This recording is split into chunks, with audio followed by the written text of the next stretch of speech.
에베소서 3장 20절, 21절 같이 읽습니다. 천천히 같이 또박또박 짧으니까 천천히 같이 시작. 우리 가운데서 역사하시는 능력대로 우리가 구하거나 생각하는 모든 것에 더 넘치도록 능히 하실 이에게와 교회 안에서와 그리스도 예수 안에서 영광이 대대로 영원 무궁하기를 원하노라. 아멘. 오늘 말씀 제목은 함께 하시는 하나님. 함께 하시는 하나님. 옛날에 요즘도 뭐 그 시골에 이제 이게 가면은 뭐 멧돼지라든지 이런 것들이 좀 많이 안 잡은, 전에는 잡았는데 요즘 안 잡으니까 이런 뭐 짐승들이 농작물을 뭐 많이 해치고 있다 들었습니다만, 우리 어릴 때 보면은 이 포수가 있어요. 포수죠. 어릴 때 보면은 포수가 있어가지고 꽁 사냥도 하고 또 노루라든지 멧돼지라든지 이런 것들을 사냥하는 포수들이 엽총을 들고 엽총 메고 다니고, 또 공기총, 산탄 공기총이라 해가지고 한번 여러 개 나오는 이런 산탄 공기총도 있기도 하고, 총 메고 다니는 포수들 보면은 뭐 어릴 때 조그만할 때 뭐 겁이 나가지고 그랬던 기억이 납니다만, 그런데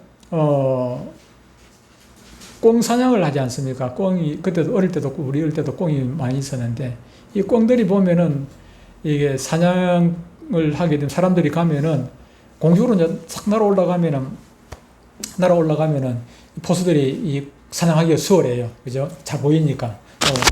아무리 뭐 지가 빨리 날아도 뭐 총알보다 빨리 가지 못하니까 훅 날아가면은 잡기가 수월한데, 이 꽁들이 그걸 아는지 잘 날기보다는 숲속에서 쏙 숨어가서 다닌단 말이에요. 그러면은 꽁 이게 그 털하고 꽁털이 이제 보색이 돼가지고 이게 막 잡초 사이에 숨어 있으면은, 풀숲에 숨어 있으면 잘 안 보인단 말이에요. 잘 안 보이죠. 그런데 가끔 보면은 논에라든지 이 밭에라든지 이런데 꽁이 내려와 있다가 사람이 가면은 꽁이 다락 그냥 잘 빠르게 움직입니다. 빠르게 움직여가지고 어디 구석에 가서 딱 숨어요. 숨는데 저 풀숲에 숨으면은 이게 보호색이 돼가지고 잘 버튼 눈이 잘 안 띄는데, 논에서는 이 보호색이 아니거든. 자기 옷, 털하고 논에 있는 그 색깔하고는 좀 다르단 말이에요. 그런데도 불구하고 이 꽁이 좀 멍청해가지고 자기 머리만 탁 어디서 순간나요. 머리만 고개 콕 집어받고 있으면은, 꽁은 포수가 안 보이는데 포수는 꽁이 보이지 않습니까? 꽁은 수복지로 딱 눕고 딱 안고 어디 구석에 콕 집어해가지고 대가리만 쳐박고 있단 말이에요. 대가리만 쳐박고 있으면은 꽁 몸뚱이는 다 밖에 나와 있어요. 밖에 나와 있단 말이에요. 그러면은 다 보이죠. 뭐 가까이 가면 날아가면 되지만 가까이 안 가고 멀리서 총 쏘면은 그냥 뭐 백발백중 다 죽는 것 아니겠습니까? 무슨 얘기를 하려는가 하면은, 이 꽁처럼 어리석은 사람들이 참으로 많이 있어요. 오늘날에도 무신론자들이 있기도 하고, 또한 하나님이 계신다 할지라도 하나님은 멀리 계시고 우리가 하는 일들을 별로 모른다는 것입니다. 다시 말하면은 꽁처럼 우리가 하나님을 인식하지 못하고 하나님께서 나를 보지 못한다고 생각하는 그런 어리석은 사람들이 참으로 많이 있는 것을 보게 됩니다. 고아원에 가가지고 아이들 보고 엄마 아빠를 찾으면은 우리 엄마 아빠 없어요. 아이들이 엄마 아빠 없다고 한다고 해가지고 그 아이의 엄마 아빠가 없겠습니까? 어디서도 있는 것이고 존재하지 않겠습니까? 내 눈에 엄마 아빠가 없다고 해가지고 엄마 아빠가 없는 것은 아니듯이, 내 눈에 영이신 하나님이 보이지 않는다고 해가지고 하나님이 없다 하는 것은 지극히 어리석은 일 아니겠습니까? 내가 하나님이 없다고 해가지고 하나님이 없겠습니까? 내가 하나님 보이지 않는다고 해가지고 하나님이 없다고 말할 수 있는 것은 결코 아닌 것 아니겠느냐 하는 것입니다. 하나님은 시간과 공간을 초월하여 항상 우리와 함께 계십니다. 하나님께서는 무한이라는 이 손바닥에다 우리 눈을 다 놓고 다 보고 계시는 것이죠. 하나님은 손바닥 보듯이 다 보는 거예요. 우리 손바닥 보는 것보다도 더 정확하게 우리의 모습을 보고 계시고, 우리의 관심을 가지시고, 우리를 챙겨주시고, 보살펴주시고, 인도해 주시고 그렇게 하는 것입니다. 그렇기 때문에 사람이 하나님을 피해서 어디 뭐 숨거나 어디 뭐 도망가거나 할 수 있는 것은 결코 아닌 것이죠. 우리의 모든 것을 일거수일투족을 다 보고 계시고 다 알고 계시고 그러는 것이지요. 그렇다면은 오늘 우리 예수 믿는 사람들, 우리에게 있어서 하나님은 과연 어떤 분이신가 하는 것입니다. 오늘 본문에 보니까 하나님은 우리와 함께 하신다 말씀을 하고 있습니다. 마귀가 가장 강력하게 성도들의 마음을 공격하는 무기는 바로 하나님이 없다는 것이고 하나님은 멀리 계시다는 것이고 하나님은 우리에게 관심이 없다고 가문 이설로 그렇게 꿰는 것입니다. 마귀의 목적은 분명합니다. 우리와 하나님과의 관계를 멀어지게 하고 결국은 떼어놓으려고 하는 것, 그것이 마귀의 최종적인 목적입니다. 때로는 돈을 줘가지고 때로는 뭐 좋아하는 것, 그 사람이 좋아하는 것을 줘가지고 주일날 교회 나오는 것보다 더 좋은 것도 있죠. 그렇죠? 뭐 주고 이래가지고 어떻게든지 교회 못 나게 하고 어떻게든지 예수 못 믿게 하고 그래가지고 하나님과 사이를 떼놓게. 그것이 마귀 사탄의 목적 아니겠습니까? 목적이죠. 만리장성 계시고 우리에게 매일 몇 시에 일어나는 일에 대해서 우리 하나님은 별로 관심이 없다고 그렇게 마귀는 그게 좀 한 번 듣고 두 번 듣고 하다 보면은 그냥 속아서는 뭐가요? 눈에 안 보이니까. 눈에 보이면은 그냥 아이고 뭐 거짓말이라고 하겠지만 눈에 안 보이니까 그런가. 과거에 지금으로부터 한 20, 30년 전에 한참 유행하던 그런 신학이 있었는데 사신신학이라는 게 있어요. 사신신학. 사신, 죽을 사자, 신, 하나님은 죽었다는 것입니다. 하나님은 죽었다. 하나님은 죽었다. 하나님은 없다. 하나님은 멀리 있다. 하나님은 우리와 상관이 없다. 우리의 관심이 없다. 그런 얘기죠. 그런 얘기입니다. 하나님은 죽었거나 아니면 있어도 우리에게 관심이 없다. 하나님이 귀찮고로 이 땅에 수억이나 되는, 수십억이나 되는 이 많은 사람들을 그렇게 신경 써가지고 그렇게 하겠느냐. 그러나 성경은 분명히 말씀합니다. 하나님께서 우리 가운데 계시고 오늘 이곳에도 오셔서 우리 자정하시고 우리의 찬양을, 기도를, 우리의 예배를 받으시고 계신다라고 성경은 분명히 말씀하고 계십니다. 오늘 저와 여러분들이 왜 나왔습니까? 저 보러 나왔습니까? 아니지 않습니까? 저한테 찬양하는 것입니까? 저한테 기도하는 것입니까? 저한테 예배 드리는 것입니까? 아니지 않습니까? 아무도 안 계시는데 그럼 여기 뭐하러 앉아가지고 찬양하고 기도하고 예배 드리고 있습니까? 우리 눈에 보이지 않지만 하나님이 계신 것을 여러분들이 믿기 때문에 이곳에 우리 하나님께서 임재하시고 우리의 찬양, 우리의 기도, 우리의 예배를 받으신다는 것을 여러분들이 알고 믿기 때문에 이곳에서 여러분 앉아가지고 찬양하고 기도하고 예배 드리는 것 아니겠습니까? 교회는 세상에 있는 부활하신 예수님의 몸입니다. 예수님은 머리시고 교회는 예수님의 몸이단 말이에요. 그러면은 머리하고 몸하고 분리될 수 있습니까? 떨어지면 안 되죠. 예수님은 당연히 몸 대신 우리 교회 안에 임재하고 계시는 것이고 교회를 움직이고 계시는 것입니다. 오늘 우리가 그리스도의 몸 대신 교회에 있는 것처럼 예수 그리스도께서도 자신의 몸 대신 교회 안에 계시는 것입니다. 그렇기 때문에 예수님은 지극히 높으신 하나님의 보좌 우편에 앉아 계시기도 하지만 동시에 오늘 우리 내동교회, 모든민족교회, 중앙교회, 김해교회, 김해제일교회, 세계 각각 예배하는 모든 교회들에서도 여전히 우리 주님께서는 그곳에서도 임재하시고 저들의 예배를 받으시는 것입니다.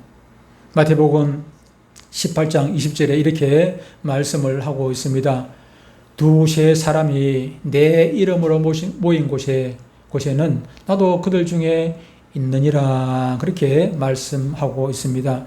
예수님께서는 어느 자리, 어느 곳이든지 우리와 함께 하십니다. 예수님께서는 이 땅에 계시면서 병든 자, 가난한 자, 소외된 자, 억울하게 짓눌린 자, 슬퍼하는 자, 저들과 함께 하셨고, 저들을 이끌어 주시기 위해 가지고 일하셨고, 성전하시면서 그 일들을 우리에게 맡기시면서 여전히 관심을 가지고 계시는 것입니다. 그리고 또한 보혜사 성령님은 교회 안에 임재하여 계시는 하나님이십니다. 요한복음 14장 16절로 17절에 내가 아버지께 구하겠으니 그가 또 다른 보혜사를 너희에게 주사 영원토록 너희와 함께 있게 하리니 그는 진리의 영이라 세상은 너희 그를 받지 못하나니 이는 그를 보지도 못하고 알지도 못함이라. 그러나 너희는 그를 아나니 그는 너희와 함께 거하심이요 또 너희 속에 계시겠음이라. 고린도전서 3장 10절에도 이렇게 말씀하고 있습니다. 너희가 하나님의 성전인 것과 하나님의 성령이 너희 안에 계시는 것을 알지 못하느냐. 그리고 요한복음 14장 20절에도 이렇게 말씀하고 있습니다. 그날에는 내가 아버지 안에 너희가 내 안에 내가 너희 안에 있는 것을 너희가 알리라. 그렇게 말씀하고 있습니다. 다시 말하면 하나님 성부 하나님 안에 예수님께서 계시고 예수님 안에 성령께서 계시고 그러니 성령께서는 예수님 안에 계신 분, 성부 하나님 안에 계신 분, 성령께서 바로 예수님이시고 바로 성부 하나님이신데 그 성령께서 오늘 이곳에 임재하셔서 우리의 찬양, 우리의 기도, 우리의 예배를 받으시고 또한 우리 마음 가운데 오셔서 성령 그분께서 우리 안에 계셔서 우리가 어디를 가든지 우리와 동행하고 계신다 하는 사실입니다. 그러므로 우리들은 하나님은 멀리 떨어져서 우리를 간혹 못 보시도 하고 또 보실 때도 있지만 별로 관심도 없고 그런 분이라고 생각하시면 안 된다는 것입니다. 하나님은 우리가 쫄쫄 따라다니시는 분이 아니고 따라다니시는 분이면 가까다 놓칠 수도 있지만 따라다니시는 분이 아니고 앞서가시는 분도 아니고 내 안에 계시는 분이라 내 안에 계시는 분이기 때문에 내가 골방에 가든지 내가 이방에 가든지 교회에 가든지 내가 직장에 가든지 내가 바람이 나가지고 어디 춤추는 데 가든지 어디를 가든지 하나님은 내 안에 계시니까 따라가세요. 왜 우리가 죄를 짓는데 불편합니까? 불편하지요. 죄를 짓고 나면 불편하단 말이에요. 하나님 말씀을 거역하면 불편해. 왜 불편합니까? 내 안에 계시는 하나님께서, 내 안에 계신 성령께서 불편해 하시니까 나도 여전히 불편하는 것입니다. 여러분이 죄 짓고 나는데, 죄를 짓는데 불편하지 않아. 여러분이 죄를 지었는데 하나님의 말씀을 거역했는데 불편하지 않아. 그러면은 내 안에 혹시 하나님이 안 계신가? 그렇게 생각해야 돼요. 내 안에 하나님이 계시더라도 성령 충만하지 아니하면은 불편하지 않을 수가 있어요. 여러분이 성령 충만한데 성령 충만함에도 불구하고 여러분이 죄 짓고 여러분이 하나님의 말씀을 거역하고 그러면은 당연히 거기에 불편함이 따라오게 되겠어요. 하나님이 내 안에서 불편하시는데 내가 불편해야죠. 한 집에 같이 사는데 엄마 아빠는 막 그냥 슬픈 일이 있어가 엉엉 울고 있는데 자식들은 기쁩니까? 아니지 않습니까? 자식들이 아프면은 다쳐가지고 아프든지 감기가 걸리고 아프면은 누가 엄마 아빠도 같이 아프지 않습니까? 같이 마음이 아파요. 마찬가지로 주님께서 성령께서 내 안에 계신단 말이에요. 내 안에 계시면은 내가 기쁠 때 성령께서 기뻐하시고 성령께서 기쁘시면 나도 기뻐하는 거예요. 그 당연한 것 아니겠습니까? 빌립보서 2장 13절 14절에 이렇게 말씀합니다. 너희 안에서 행하시는 이는 하나님이시니 자기의 기쁘신 뜻을 위하여 너희에게 소원을 두고 행하게 하시나니 모든 일을 원망과 시비가 없이 하라. 그렇게 말씀하고 있습니다. 성삼위일체 하나님께서는 우리를 떠나지 않으십니다. 마귀는 와서 하나님은 너에게 관심이 없다. 이미 부활 성천에서 하늘로 올라가 버렸고 성령은 너 안에 계시지 않는다. 그렇게 우리를 속이고 있고 우리를 가문이설로 그렇게 그냥 넘어뜨리게 하려고 하지만은 그러나 1.1핵도 변함이 없는 하나님의 말씀이 분명하게 예수님께서는 우리 안에 계시고 우리 교회 안에 계시고 하나님 예수님과 성령과 함께 더불어 나를 갖다 거처를 삼고 내 안에 계신다고 말씀하고 계시지 않습니까? 그러므로 우리 모두 예수 그리스도께서 우리와 같이 계시고 하나님이 우리와 거처를 같이 하고 계시며 성령이 우리와 함께 계시는 것을 믿고 그렇게 승리하는 삶을 사시기를 바랍니다. 우리가 죄를 지을 때도 우리가 좋은 일을 할 때도 우리가 나쁜 일을 할 때도 늘 생각해 내 안에 예수님 계시는데 내 안에 성령께서 계시는데 내가 이렇게 살아서 되는가? 이렇게 살아야 될지 저렇게 살아야 될지 판단이 서지 않습니까? 안 계신다고 생각하니까 우리가 마음대로 죄 짓고 사는데 내 안에 예수님이 계시는데 우리가 마음대로 죄를 지을 수가 있겠습니까? 하나님께서 그냥 우리 가운데 오셔서 예배는 받으시고 찬양 잘하네. 목사 설교 잘하네. 이렇게 판단하시고 그냥 팔짱 끼고 앉아서 보시는 분이 결코 아니십니다. 하나님께서는 우리의 찬양을 기뻐 받으시고 우리의 기도에 귀 기울이시고 우리 행편에 관심을 갖고 계시는 분이시라는 것입니다. 에어컨을 낮출까요? 에어컨을 좀 꺼주세요. 에어컨 꺼주세요.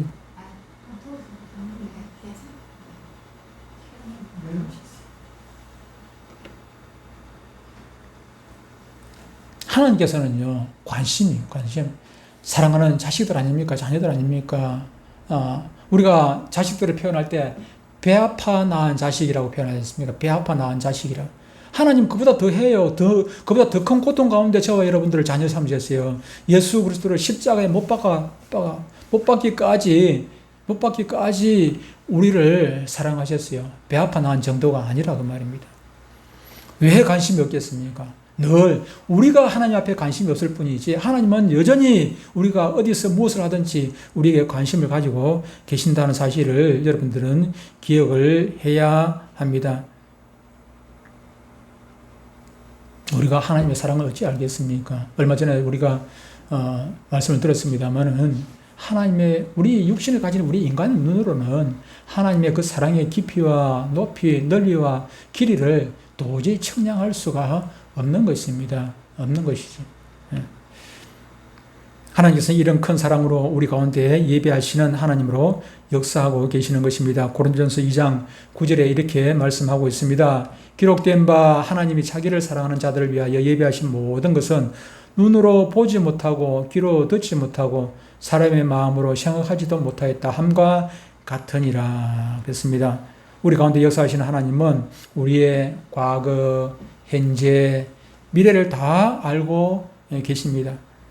우리가 어머니 뱃속에 뱃속에 있기 전에, 잉태하기도 전부터 우리를 알고 계시죠. 창세전이라 하지 않습니까? 이 세상이 만들어지기 전에 저 여러분들을 다 계획하고 계셨고, 과거 우리가 태어날 때부터 현재 그리고 앞으로 되어질 일까지도 하나님께서 다 아시고, 되어질까지 아신다는 것은 우리가 그냥 걸어가는 것 같지만 하나님께서 다 우리를 준비시켜 놓고 계시는 것입니다. 준비시켜 놓고. 그런데 단지 때로는 하나님께서 준비해 놓은 그 자리로 가지 않고 우리 고집대로 객기로 가기 때문에 우리에게 때로는 고통이 찾아오는 것 아니겠습니까? 고통이 있는 것입니다. 그러므로 우리의 미래는 하나님의 예배하신 손에 매여 있는 것입니다. 우리가 아무리 객길로 갈라 하더라도 우리의 하는 것은 자유는 한계가 있는 것입니다. 그리고 하나님께서는 치료하시는 하나님이십니다. 치료하시는 하나님.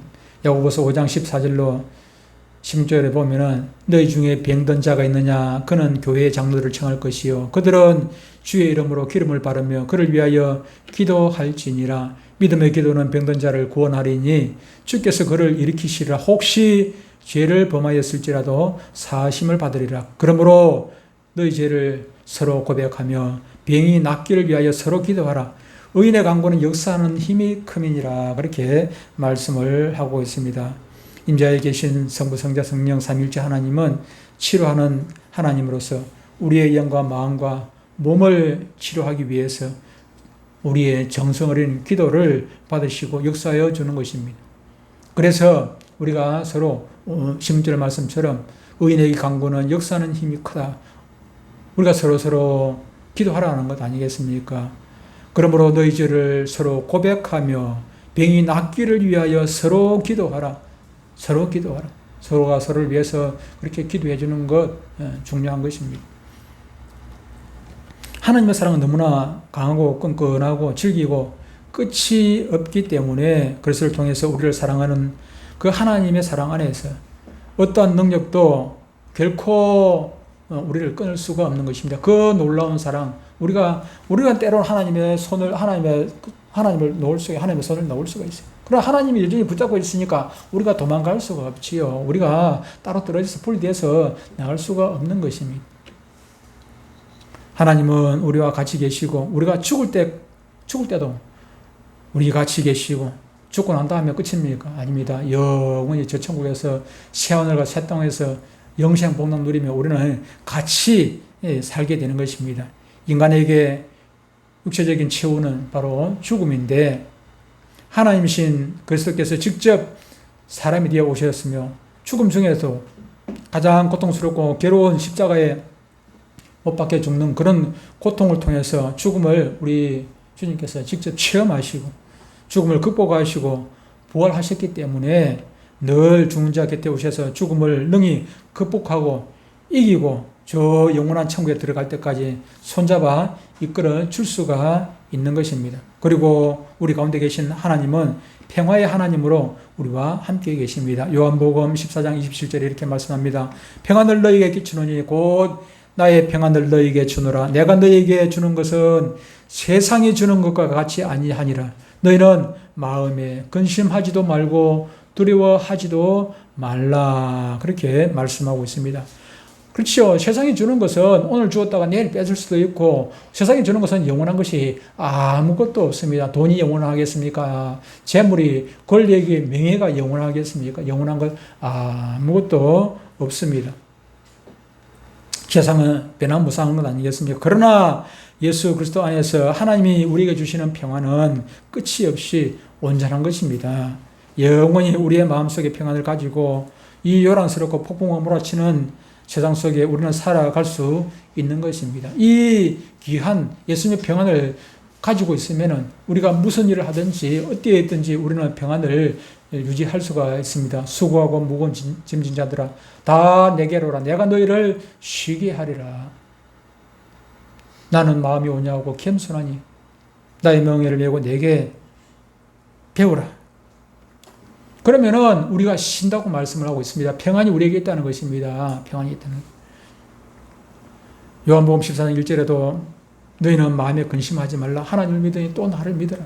제자들이 근심 걱정 가운데 그냥 이러지도 못하고 저러지도 못하고 그냥 우왕좌왕하고 있으니까 주님께서 아시고 너희는 마음에 근심하지 말라. 하나님을 믿으니 또 나를 믿어라. 나를 믿어라. 내 아버지 집에 거할 곳이 많도다. 이와 같이 예수님께서는 부유하신 자로서 너희를 위하여 가난하게 되시고 또 그의 가난함을 인하여 너희를 부유하게 하심이라고 말씀을 주고 있습니다. 고린도서 9장 8절에도 이렇게 말씀하고 있습니다. 하나님의 능히 모든 은혜를 너희에게 넘치게 하시나니 이는 너희로 모든 일에 항상 모든 것이 넉넉하여 모든 착한 일을 넘치게 하게 하려 하심이라 그렇게 말씀하고 있습니다. 우리 가운데 하나님은 그냥 와서 우리를 방관하고 그냥 구경하는 그런 하나님이 아니십니다. 우리를 방언과 저주에서 해방시켜 주시고 우리가 착한 일을 넘치도록 할 수 있도록 도와주시기 위해서 늘 우리와 동행하시고 우리를 인도하시고 우리와 함께해 주시는 것입니다. 하나님 또한 우리 가운데 구원의 하나님으로 와서 계십니다.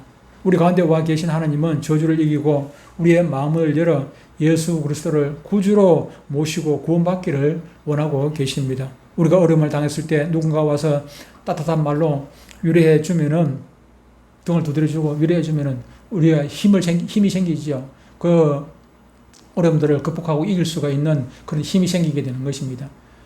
그런데 하나님께서 하물며 천지 만물의 주제이신 하나님께서 우리를 위로해 주시고 우리를 붙들어 주시면은 뭔들 못하겠습니까? 사람의 위로도 우리에게 재출발할 수 있는 용기와 힘을 주는데 하나님의 놀라운 위로와 손길이 우리와 함께 계셔서 슬픔에서 우리에게 위로와 기쁨을 주시고 상처인 마음에 하나님께서 치료함을 주시며 우리 가운데 계신다는 것 사실을 생각하면은 우리는 외롭지 않는 것입니다. 인생길 홀로 가는 것 같지만은 때로는 부모도 필요 없고 형제도 필요 없고 친구도 필요 없고 그럴 때도 있습니다. 아무런 도움이 되지 않을 때가 있습니다. 그러나 그때도 여전히 하나님께서는 우리와 함께 하시고 우리를 도우시고 계신다는 사실을 여러분들 잊지 않으시기를 바랍니다. 그리고 구하고 생각하는 것에 넘치는 하나님이라고 말씀하고 있습니다. 고린도후서 6장 1절로 2절을 보면 우리가 하나님과 함께 일하는 자로서 너희를 권하노니 하나님의 은혜를 헛되이 받지 말라.